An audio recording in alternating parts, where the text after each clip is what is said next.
खूप जास्त एक्साइटेड आहे कारण माझी डेब्यू फिल्म आहे. याआधी मालिकांमधनं, वेब सिरीजमधनं, वेब फिल्ममधनं मी आलो होतो लोकांसमोर, पण पदार्पण आहे, डेब्यू आहे. ऑफकोर्स 70 mm सगळ्यांचं स्वप्न असतंच की कधीतरी 70 mm पडद्यावरती आपण दिसावं. सो येस ऑफकोर्स खूप एक्साइटेड आहे. त्याचबरोबर आत्ता ट्रेलर लॉन्च झालेला आहे आणि ट्रेलर जसं तुम्हालाही तुमच्याही रिॲक्शन्स आम्ही जाणून घेतलं की तुम्हाला आमचा ट्रेलर आवडतोय का, तर तुमच्याकडनं सुद्धा आम्हाला कळलं की ट्रेलर आवडतोय.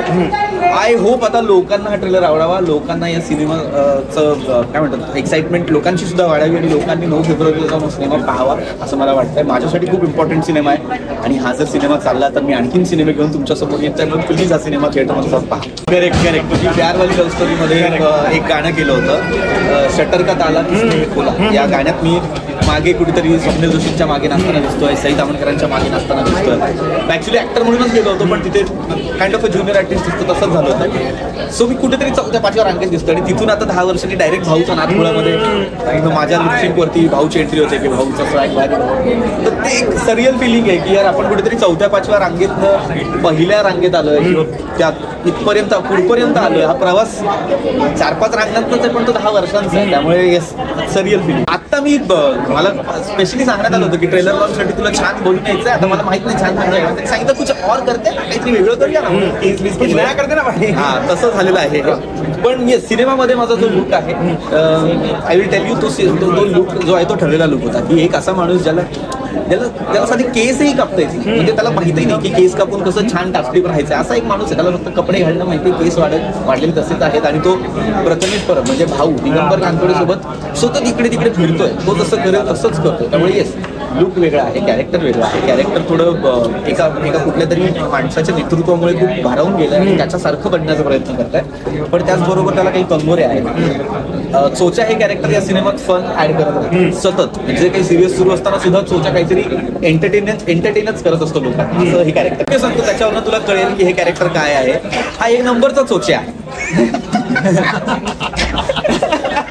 मला वाटतं हे एक वाक्य या कॅरेक्टरचं डिस्क्रिप्शन देतं की हा 1 नंबरचा चोचा आहे. आता तुम्ही समजून घ्या की चोचा तुमच्या मनात काय येत आहे. ऍज अ ह्युमन म्हणूनच मला ही गोष्ट आधी फार पटली. मी ऍज अन ऍक्टर ही गोष्ट ऐकायला गेलो, पण ही गोष्ट ऍज अ ह्युमन मला कनेक्ट झाली आणि म्हणून मग हा सिनेमा करायचा असं ठरलं. सरोगसी खूप इम्पॉर्टंट आहे आपल्याकडे. काय होतं ना, आपण काही गोष्टींमध्ये अडकलेलो आहोत, त्याच्यामुळे सगळं असं होतं की हे करायला हवं का, सरोगसी योग्य आहे का, लोक काय म्हणतील, आणि आपण समाजाचा खूप विचार करायला लागतो आणि समाजातले काही समाजकंटकच आपल्याला बाळ नसल्यामुळे आणि आपण निपुण नसल्यामुळे आपल्याला भिडवतात, आपल्याला काही कार्यक्रमांना बोलवत नाही. तर मला वाटतं सरोगसीमुळे कदाचित आपल्याकडे विज्ञानाची प्रगती एवढी आहे की आपल्याकडे बाळ येईल आणि त्या बाळामुळे मग आपल्याला परत समाजात तेच स्थान मिळेल असं स्त्रियांच्या बाबतीत मिळू शकतं असं मला वाटतं. मला असं म्हणायचं की भारतातले खूप लोक हे हुशार आहेत, ते मेंटली मागासलेले नाहीये, पण ते आता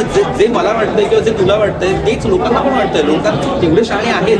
अनफॉर्च्युनेटली आपण एक पिअर प्रेशर घेत असतो की अरे हा काय म्हणेल, ती काय म्हणेल, तो काय म्हणेल, हा काय, तो काय, ती काय, याच्यात आपण त्या पिअर प्रेशरमध्ये हे डिसिजन्स घेत नाही. पण लोक खूप हुशार आहेत, त्यांना माहिती आहे की हे करणं त्यांच्या फायद्याचंच आहे. फक्त माझं म्हणणं आहे की त्या भीतीला बाजूला सारून आपण पुढे सिनेमाचं प्रमोशन करायला आलेलो आहे. आमचा सिनेमा हा डिलिव्हरीबद्दल बोलतो, त्यामुळे तुम्ही जर कुणीतरी येणारं हे गाणं जर पाहिलं असेल तर त्यात लक्षा मामांनी हिरवी साडी घातलेली आहे आणि त्यांनीही बाण धरलेला आहे. त्यामुळे हे कुठलंच रंगाकडे जाणारं काही नाहीये. सिनेमाचं प्रमोशन आहे, अनायसे मी आज नेमके भगव्या रंगाचे कपडे घातले, बाकी त्यातनं काहीही मला कोणाबद्दल काही बोलायचं नाही. सिनेमाच्या प्रमोशनसाठी आहे. उत्सुक तर खूप आहे आणि इच्छुक आहे की लोकांनी यावं अशी इच्छा आहे. लोकांनी सिनेमागृहात यावं, आमचा सिनेमा पाहावा. लोकांना तो सिनेमा नक्कीच आवडेल आणि जर तुम्हाला जरी नाही आवडला तरी माझं खूप मत आहे की तुम्ही ते मला बिनधास्त सांगा, कारण आम्ही तुमच्यामुळे आहोत. जर तुम्ही आमचा सिनेमा पाहिलात, आमचा क्राफ्ट पाहिलात आणि तुम्हाला ते आवडलं तर आमच्यापेक्षा जास्त आनंदी कुणीच नसणार. आणि तुम्हाला जरी ते नाही आवडलं आणि तुम्ही कान पकडून आम्हाला सांगितलं की हे नाही आवडलं, तरी आमच्यासारखे शिस्तबद्ध दुसरे कुणीच नसतील. हे सगळं ऐकून घेऊ आणि नवीन सिनेमात ह्या चुका होणार नाहीत असं काम करू.